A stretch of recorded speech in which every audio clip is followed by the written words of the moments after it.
Smael, whenever you guys turned on the film and looked at Ohio State offense for the first time, as a middle backer, what was the first thing you personally were looking at, and just what have your overall impression of that offense been since that time? Some of the things, or some of the first things we seen was just the athletic quarterback. Got a great arm, and then just good receivers all around. Big old line, physical.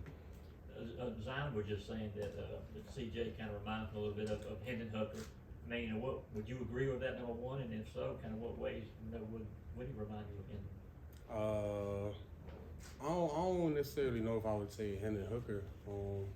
I'm not. Why do you think he said that? Why did he say Hendon Hooker? I mean, just that's what he said. Oh, I mean, I don't know. They're both good quarterbacks. Stretch the field down vertically, I guess. Yeah.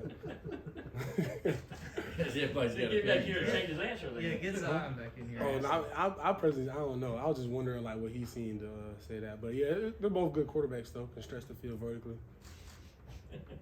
Smael, what has the last, I guess, 2 or 3 weeks since SEC championship game been like, just as far as what you guys have been able to do getting ready for New Year's Eve?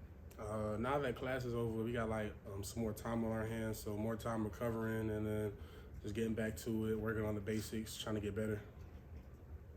How is, I guess, the attitude of this team different? Last year y'all were coming off loss. This year you're undefeated, coming up SEC title. How do you kind of compare the energy around the building last year? Well, last year I feel like after the SEC championship, it was like more like not more of, but last year they came in with a chip on their shoulder because of the loss from the SEC championship. But this year I feel like we came in with that same intensity. We didn't. We're not coming off a loss like last year, but we still got that same fire and intensity that we bring to practice.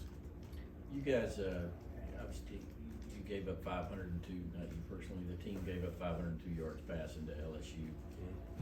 Was there any way to explain that away from the standpoint of, you guys were up big or whatever? How did that land on you, and does that a lot of that have to get fixed for this game? You could say that last part again?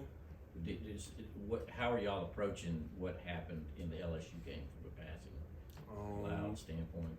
They just, just showed some of the things we got to work on. So we've been attacking that in practice and then working to get better. This guys, DBs staying after practice, other guys staying after practice trying to get more work. So just trying to get better and fix whatever issues we got.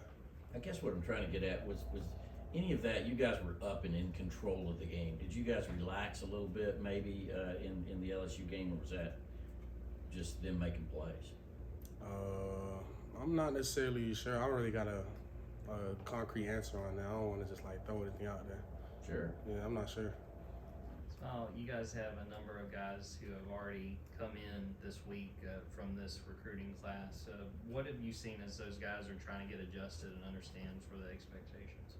Just guys trying to get adjusted. I can see the talent in all of them. That's why they're here. I can see just hardworking guys trying to just do the right thing, get adjusted to it, meeting new people, new faces. So they're still trying to get adjusted, but I see a lot of hardworking guys. How important have these, sets of bowl practices been for this team, especially for the guys that aren't playing with the ones, repping with the ones during the course of the season, but these are more spring practice, fall camp type practices where you are going to go rep more and get more extra work in. It's been real important. It helps with just development and then helping on working on some of the things that with some of the weaknesses a player might have. You got more time on your hands, more reps. So just being able to work on those like small little things to try to get better.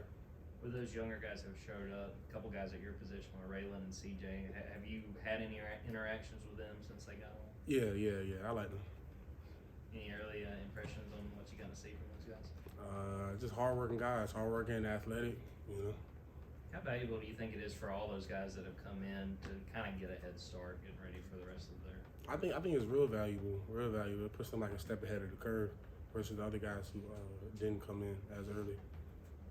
What's your personal perspective on Ohio State? Was that a team that recruited you, and just kind of what comes to mind when you think about that team, that program? Yeah, they did. They recruited me. What comes to mind? This year they just got an explosive offense and a lot of good receivers, a good quarterback, a good running back. So, just yeah. Did you visit there? Nah, I didn't get a chance to visit. when you said there, how far along did it get in the conversation? Like, what is the Ohio State pitch? I guess. I mean, obviously it's a Big Ten school. What do they tell recruits, or how far did you get? It kind of like they recruit me when I was my senior year. It was kind of like during COVID, so like we couldn't recruitment had shut down, but it was kind of it's cold up there. Me personally, I am not really like that. I don't know, but yeah, recruitment had shut down, so I didn't really get a chance to go like anywhere that far. So I was kind of just local places, not local, but like just places in the South. Is it for you guys? And I know you play a great schedule in the SEC, but is there something to playing Ohio State? I mean, they're kind of regarded by many as kind of the kingpin of that league. Is that how you guys look at it? Just kind of fun playing a different team that's that highly regarded? I mean, it's gonna be a good matchup, but as far as looking at them as a kingpin, it's just a game on it's a playoff game. You know, we're not necessarily looking at it somebody like, oh, they're the kingpin. It's just a playoff game. We all know what's at stake with this game, and we just have to play accordingly. Just generally, when you play an offense, like you said, they're so explosive. What are the keys for this defense to be able to contain them as much as you can? Keys. I don't know. I don't really want to like get like too far into it, like as far as like a game plan necessarily, but just sticking to the game plan we got. Just gotta stick to the game plan we got. Do they kind of get your attention as a defense kind of the same way Tennessee does? Not that the Georgia defense needs to make any statements, it seems to anybody, but this is another, like you said, it's explosive offense, and everybody knows what they've done, not just this year, but in past years. Could you repeat the question again? My bad. Is this? I mean, it's weird to say like a Georgia defense needs to make a statement because you know you won't have, but this is much like Tennessee and other offenses. It's just explosive. It just kind of speaks for itself what they do. What kind of challenge does that present for you? I mean, it presents a lot of challenges, but I feel like we got the guys and the coaches to just attack the challenges head on. Overall, what have you seen in the growth of Glenn Schumann? Obviously, he was just an inside backers coach last year, and now he's full DC. What growth have you seen from him in terms of like stepping up his leadership and taking more? I've seen a lot of growth out of Coach Schumann. It's kind of like weird saying it from a player, like seeing growth out of a coach, but yeah, I did like me personally. I have seen like some growth from like his just like how he like carries the meetings and stuff like that, like his personality, how he but how he like kind of just adjust from just a position coach to now a coordinator. But yeah, I've seen a lot of growth. He's been doing a real good job. When you look at the fact that you and Jamon now have had so many games to play together, how much growth do you feel like there's been between you guys, just understanding what the other guy's going to do and being on the same page out there on the field? Yeah, I feel like there's been a lot of growth, not just with me and Jamon, but with me and Ryan, and then Jamon and Ryan, and then Trez and Jamon, and then Jamon and Trez. It's just all of us in the room. I feel like we all grown like a lot together throughout the whole season. How important is that at your position to have that kind of understanding of each other? It's real important because Coach Schumann likes to say like the linebackers are the heart of the defense since we're like in the middle. So like I feel like if we're working good together, it's going to reflect and rub off on the other position groups across the field. What are some of the biggest things that you learned from like Kobe and Channing and those guys from last year preparing for this kind of game, and now you guys are the ones preparing? What are some of the biggest takeaways that you learned from them last year? Biggest takeaways, probably just how to manage your time, because we got a lot of time on our hands now that we didn't have during the season. So just managing your time the right way, getting treatment, film, got a lot of time to watch extra film, meet with coaches, taking care of your body, a lot of things like that.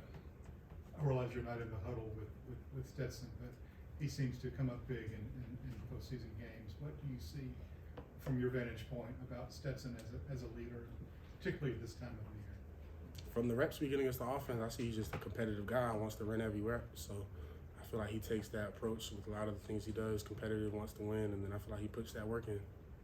What did you make of Todd McShay's comments about Jalen Carter last week and having character issues, and McShay's words?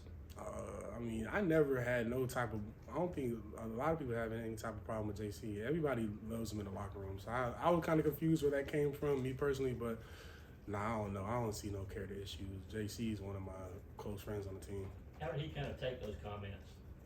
How did Jalen kind of take them? He didn't really take them bad. Like, I know a lot of guys would have been mad, but Jalen was just like, he was just kind of just chill about it. Like I feel like he knows his character speaks for itself. So, like JC, he's not a guy with character issues. He's a good guy. You hadn't heard him like grumbling about it or nothing like that, or Nah, nothing about that. He's just been the same dude every day. You bump heads with Georgia's offensive line every day. How did it land on them? They didn't win the Joe Moore again. I guess they were finalists with Michigan, got beat out by them again. Has that been talk in the locker room or?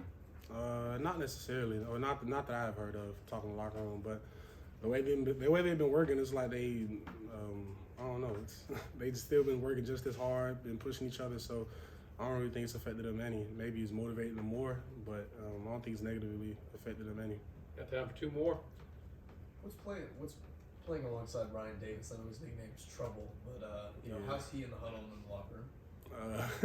In the locker room, Trouble funny. He was one of the first guys I talked to that was on the team when I first got here. That wasn't like somebody coming in with me. So he's one of the first guys I got to meet, and then he helped me get like comfortable with a lot of the other teammates. So Trouble, I look at him as like a big brother. I always mess around with him, but he's real encouraging. Like before my first start at Oregon, he was just one of the main ones. Even though he's a guy in the same position as me, but not taking as many reps, he was still just as encouraging. He helped build my confidence up a lot. So I really thank Trouble for that. And that really just I feel like that shows our relationship. You guys obviously won it all last year. How much of a motivation when you get to this point is it to get back? For us, it's not necessarily getting back because a lot of the guys that played in that national championship team last year are playing now. So it's a lot of new faces out there. So I feel like we're just as hungry as the last group of guys were to get back there. So it's not I forgot the word for it, but we're not like complacent necessarily because it wasn't us that did it last year. It's a lot of new faces. All right, Smael, thank you.